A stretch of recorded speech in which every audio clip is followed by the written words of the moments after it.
Dan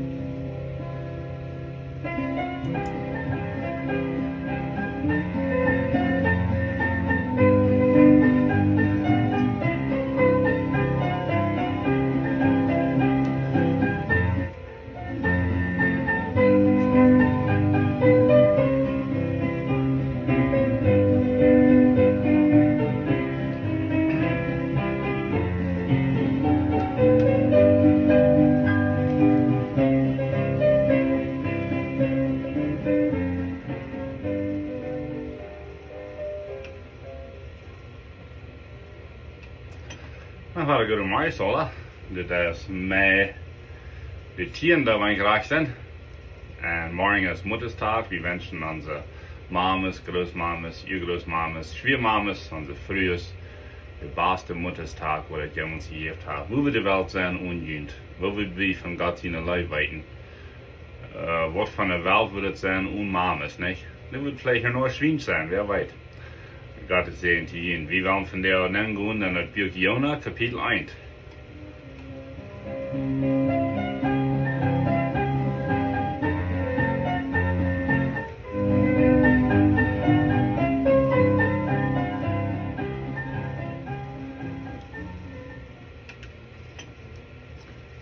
Meine Freunde, das Buch Jona ist hochinteressant, dass du manche kleine Propheten, du manch verstärken. En dat is niet een prophetische buch wat je rechnen dat, of leren dat, dus gewoon een boodschap ben, maar dus toch een zeer wichtige boodschap ben. Dat is een geschichte wat ons wat leren dat. En zo, we waren wel het ganz eerste aanvang met Jona kapitel 1, vers 1, want je niet jullie zijn een beetje overblik van Jona. En ik ga dat video kijken wat ik laatste week had gedaan. Een beetje overal, overblik over Jona, Nineveh, Israël en Gottes Führung, Gott in de True en zo verder. So, meine Freunde, dat zegt in Jona, kapitel 1, vers 1, en de overschrift zegt, Jona rant van Gott weg. Sehr wichtig Thema.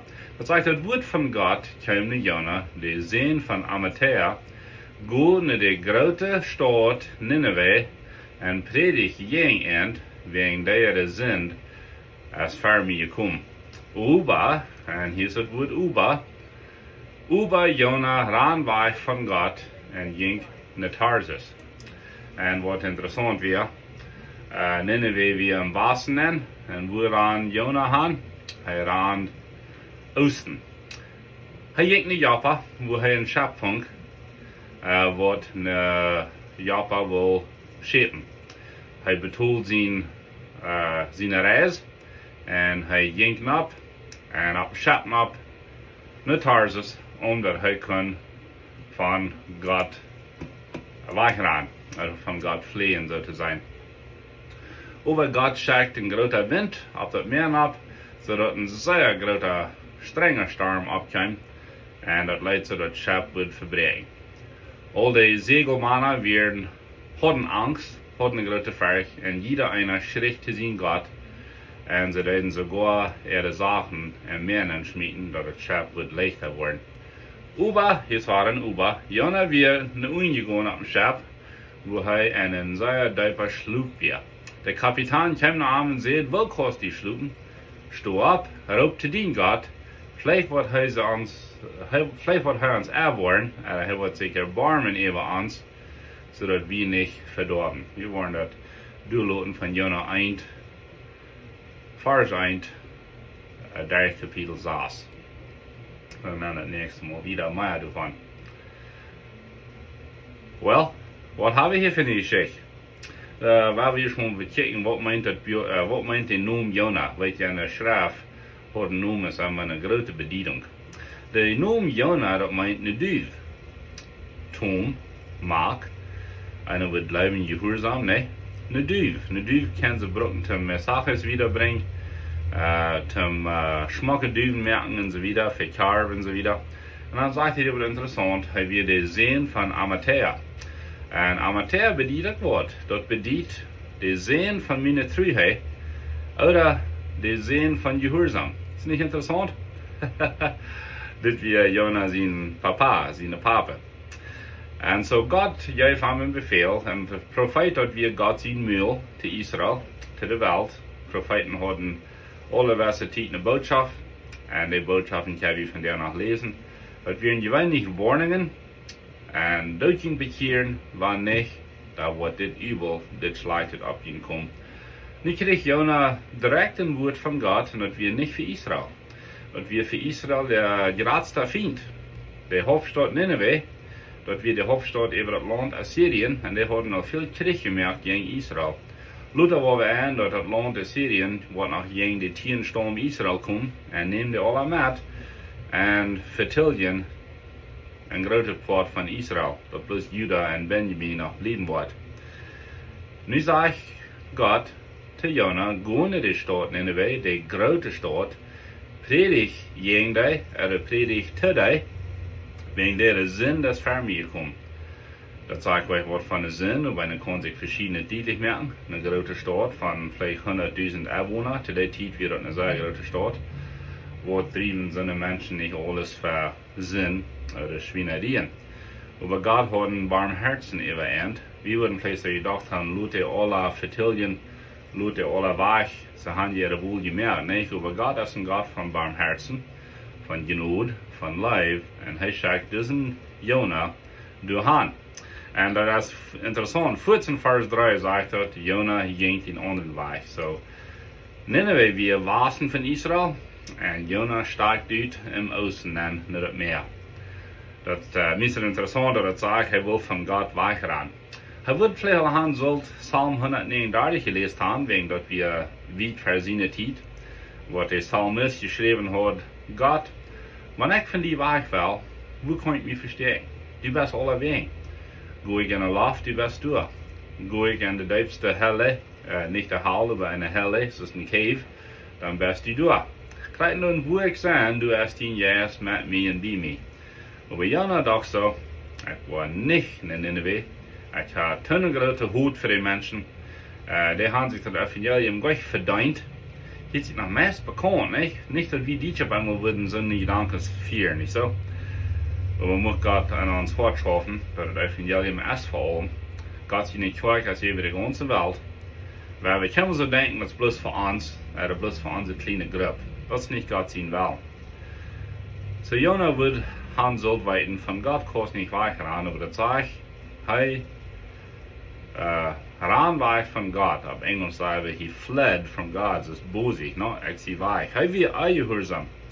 Und wir machen uns dann fragen, wenn wir eingehorsam sind, oder nicht, dass Jona hier eingehorsam wird, die wären ja 2 Dinge, die du fehlen zu fragen. Nummer 1, Jona, wenn du eingehorsam bist, was wird mit Nineveh passieren?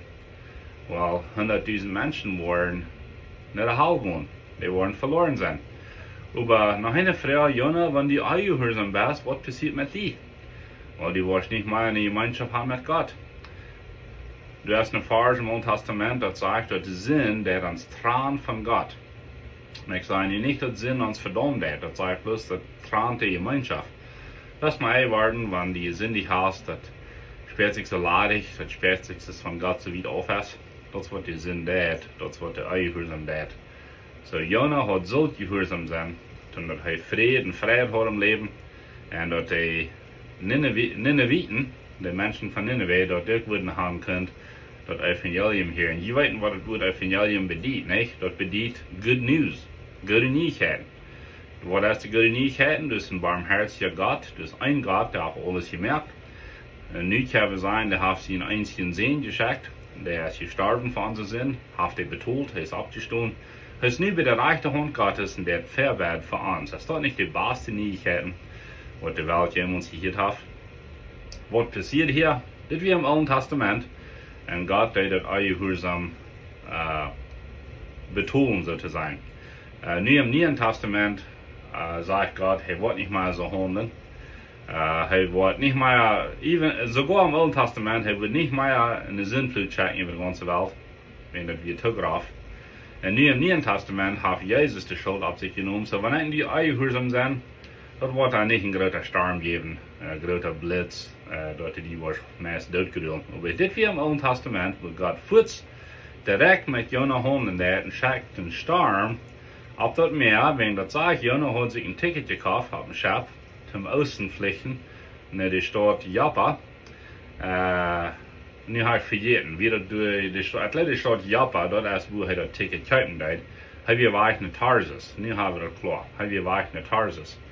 En zo bij Joppa had hij dat gekauft, maar het gaat voor zo'n grote storm, dat het schip wel twee breken. Wofür hatten sie wie euch gehorsam gewas zu Gott, und was hat es gekostet, ne? Nu im Neuen Testament wird es nicht einen Blitzsturm geben, oder schreckliches Wetter, und so weiter. Wenn du krank bist, das ist nicht, wenn du euch gehorsam gewas bist. Nu im Neuen Testament haben wir einen anderen Bund. Aber hier im Alten Testament, wie eine futzende Nachfolge, aber hier im Neuen Testament, wo in die wohnen, es ist die Nachfolge, der Friedensweg, de Vredesweg, de Gemeinschaft gebruiken. En daar wil we kijken naar de nächsten. Vielleicht würden nu han zult jemand von Gott vertellen. Vielleicht hat wie zult jemand mal in Gruppen zup brengen. Vielleicht hat wie mal zult ons beten en wat bereden te Gott haben vertellen. Wir haben das aber nicht getan. Und dann ist da immer so ein kleiner Kreef in der Säule, nicht so? Ein Kreef wird schon kleiner.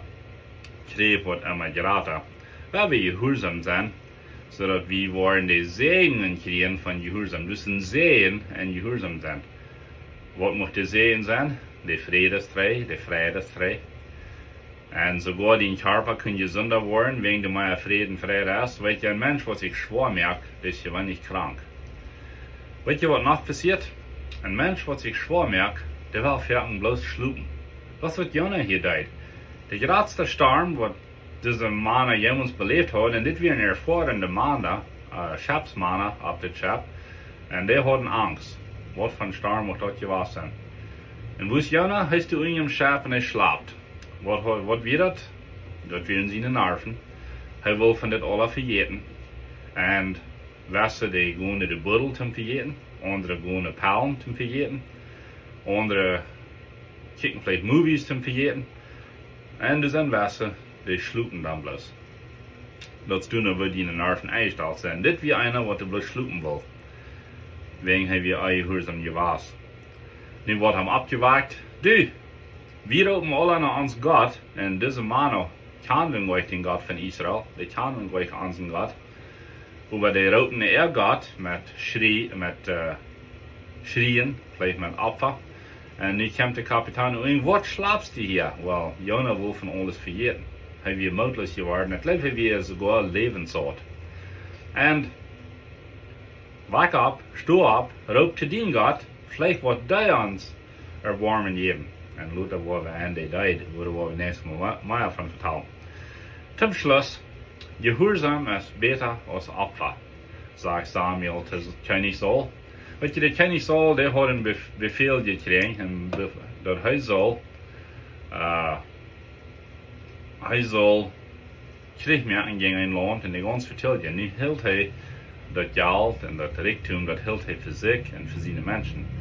En daardoor moest hij zijn einddag zijn koning ontloslaten. En zegt Samuel te Saul, gehoorzaam is immer beter als Opfer. Dat is beter als geld geven in de kerk. Dat is beter als veel goudstone. Dat kunnen een part van gehoorzaam zijn, maar gehoorzaam is het beste. Zum Schluss wil ik vertellen van een hond. Weet je, dat had een wild in 4 gegeven, een forest fire. En nu weer den een daar zijn hond en dat 4 verbrannt. Nu vragen ze aan, wat komt dat die hond en dat 4 verbrannt is? Dan wil je de hand kunnen van voet aan, dan wil je de hand kunnen vlechten. En dus een daar met tronen in de ogen zegt dat ik weer een wild naar je gewoon om halt haken. En ik had mijn lunchbox, mijn edingsding, had ik door haar gezet. Nu zeg ik tegen de hond, blijf, op Engels stay, en pas op naar mijn lunchbox. En hij zei, einzige ding wat ik me duidelijk kon merken is, de hond die weer zo gehoorzaam, die heeft naar mijn lunchbox opgepast, sogar wanneer het zijn leven gekost heeft. Dat is een hond. Maar wat van zijn weinig fijn, wanneer we gehoorzaam zijn te God en arm nu volgen. dann ist du Fried, dann ist du Fried. Das kann viel was kosten. Gehorsam sein kann was kosten. Das kann Geld kosten, das kann Zeit kosten, das kann sogar die Nomen kosten. Aber was kriegst du für? Frieden, Fried. Und weiten, dass die best Gott gehorsam warst, und er wird sich mit das alle weiten. Sehr Dankeschön für Horchen hier von der 1250 KIKZ, regnet wahrlich wieder.